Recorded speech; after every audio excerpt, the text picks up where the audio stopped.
Você sabia que o Pica-Pau já foi indicado ao Oscar e que, inclusive, ele é um dos poucos personagens de desenho que está na calçada da fama? E o mais curioso é que o Pica-Pau era apenas para ser um personagem secundário e temporário. Essa gente inventa cada coisa. E hoje se tornou um dos desenhos mais emblemáticos de toda a história do cinema. Então, pessoal, hoje irei contar para vocês toda a história e a trajetória do Pica-Pau, desde seu criador e até os momentos atuais.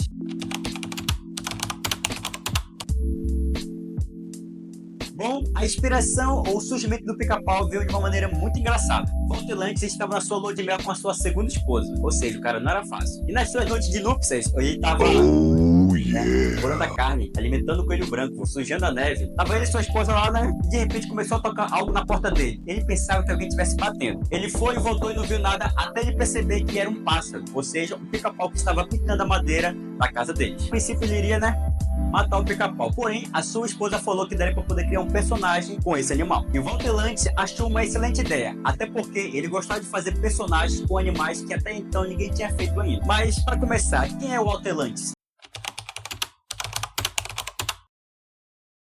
Walter Lantz sempre mostrou interesse em desenho desde os seus 12 anos de idade. Apesar de ele ter muito apreço por desenho desde os seus 12 anos, sua primeira profissão foi como mecânico. Porém, tudo muda em 1928, quando a Universal Pictures o contratou. E ele foi contratado para poder dirigir o desenho Oswaldo, o Coelho Sortudo. Que, aliás, esse personagem foi criado originalmente pelo Walter Disney. Porém, por conta de uma batalha judicial entre a Disney e a Pictures, acabou que o Walter Lantz ficou sem emprego porque não pôde mais gerenciar o desenho do coelho. E aí, Lantz ficou temporariamente sem rumo. Porém, não iria demorar muito para Lantz criar seu primeiro projeto, que seria o Ed Panda. Que, aliás, é a partir daí que vai começar a surgir o Pica-Pau. E em 1935, Lantz criou seu primeiro projeto, ou seja, seu primeiro estúdio, onde ele fez parceria com a Universal. Bom, e como falado para vocês, seu primeiro projeto foi Ed Panda, e que já tinha diversos episódios, que tinham relativamente um pequeno sucesso. Porém, ele queria algo maior. E foi aí, naquela noite de núpcias, que começou a surgir o Pica-Pau. E o Pica-Pau aparece pela primeira vez no episódio O Pica-Pau Ataca Novamente. Inclusive, você já deve ter assistido esse episódio, que é aquele episódio de um panda, onde ele tenta colocar o sal no rabo do Pica-Pau. A princípio, o Pica-Pau seria o vilão desse desenho, no caso desse episódio,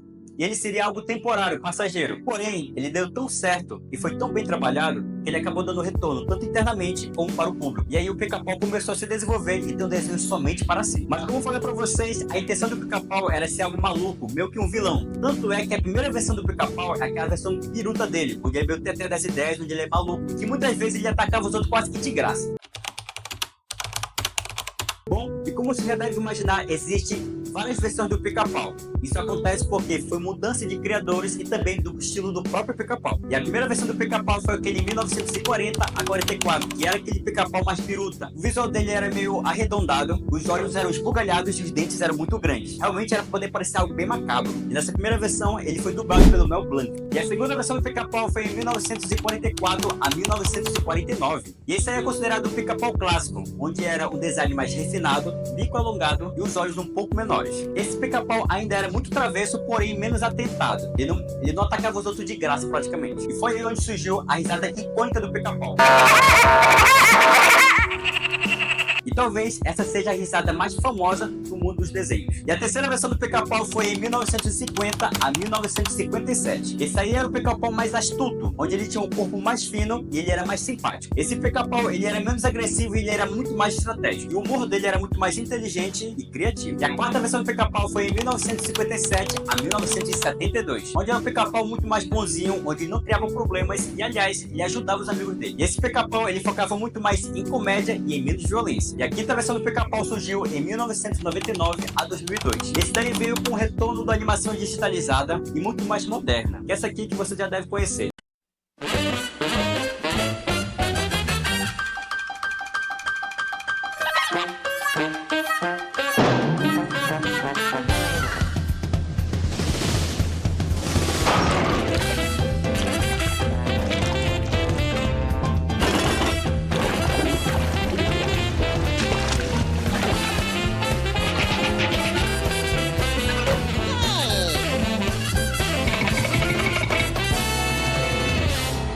Possivelmente você já deve ter assistido alguns desses episódios também, que inclusive é muito bom. E em 2018 foi lançado o Pica-Pau em versão live action. Foi o Pica-Pau e sua turma. Bom, essa aí foi a versão do Pica-Pau. Algumas pessoas gostaram do filme e outras nem tanto. Como, né?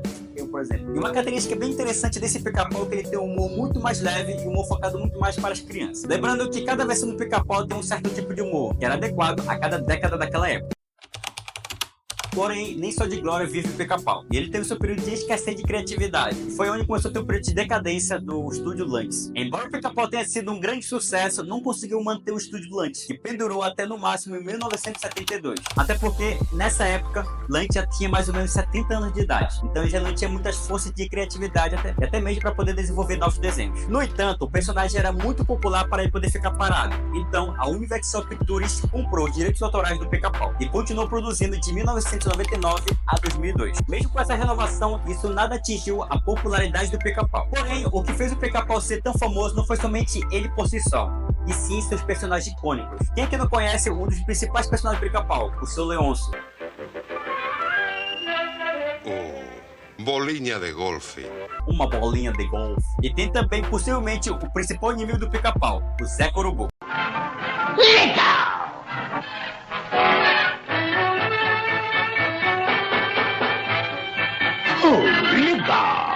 Outro personagem também muito icônico que foi aquele que lançou o Pica-Pau foi o Ed Panda, onde ele e o pai dele tentam conter o Pica-Pau. Outro personagem muito foda também é o Dapper Dumper Dooley, que é aquele malandro que tem no faroeste. Detesto você. Eu gosto de você. E também tinha aqueles que eram os sobrinhos do Pica-Pau, que era o Toquinho e Nasquita, que apareceu também de vez em quando. Lasquita, Toquinho, é hora de entrar. Tá na hora de mais um desenho.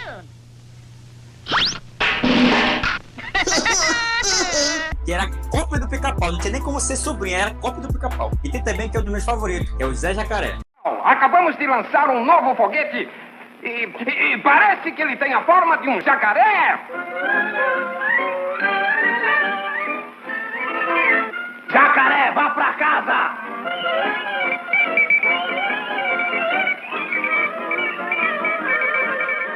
Outro personagem também muito top é a bruxa, onde ela tenta procurar a vassoura dela e ela fala aquela icônica palavra. E lá vamos nós. E lá vamos nós? Ela fica uma eternidade até achar a vassoura dela, sendo que o Pica-Pau tinha quebrado. Outro personagem muito top também é o Frank de Pena Pássaro.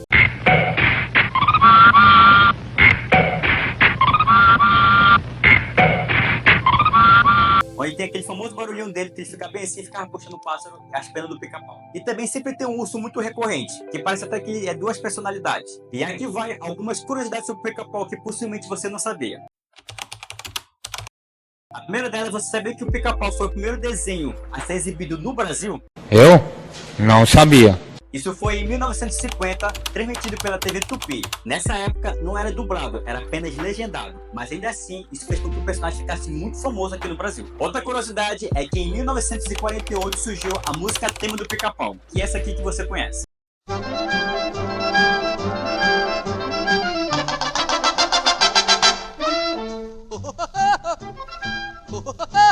Oh, that's the Woody Woodpecker song.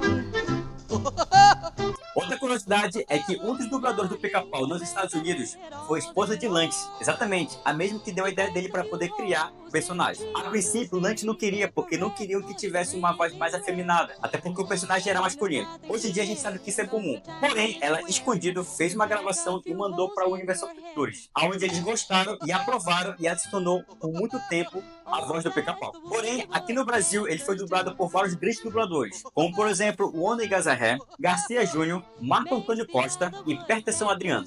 Uma coisa muito interessante é que a risada do Pica-Pau não deveria ser para ele, e sim para o Happy Rabbit, que a princípio seria o Pernalonga no futuro. Outra coisa muito interessante é que o Pica-Pau, juntamente com seu dono, estão na calçada da fama, e é uma das poucas personalidades de desenhos que estão nessa calçada. Para você ter uma noção, o seleto grupo de desenhos que estão lá é Shrek, Mickey Mouse, dentre outros. Uma curiosidade interessante, tinha uma garotinha chamada Wendy, que ela enviou uma carta para Lunch, até porque ela era muito fã do Pica-Pau. Porém, ela errou o nome, acabou colocando Walter Disney e não Walter Lunch. E o Disney recebeu a carta e fez questão de poder enviar essa carta para o Lunch. Não sabemos se ele respondeu a carta da menina. Porém, o Walt Disney ele fez questão de mandar uma foto do make dele para ela. E se ela por um acaso recebeu uma foto também do lanche, ou seja, ela ganhou 2 prêmios em um. Outra grande curiosidade é que em 2020 o Pica-Pau fez 80 anos de existência. Ou seja, em 2040 ele vai fazer 100 anos de existência. E mesmo com quase 90 anos de existência, o Pica-Pau continua sendo um dos desenhos mais populares do mundo e principalmente no Brasil. Talvez esse seja o personagem mais popular no Brasil. E é inegável a sua influência na história do desenho. E aí, você gosta do Pica-Pau? Quais são seus personagens favoritos? E aliás, qual é o seu episódio favorito? Comente aqui a melhor frase já dita no desenho do Pica-Pau. É isso, pessoal. Me segue aí para o próximo conteúdo. Coloca aqui uma sugestão e até a próxima.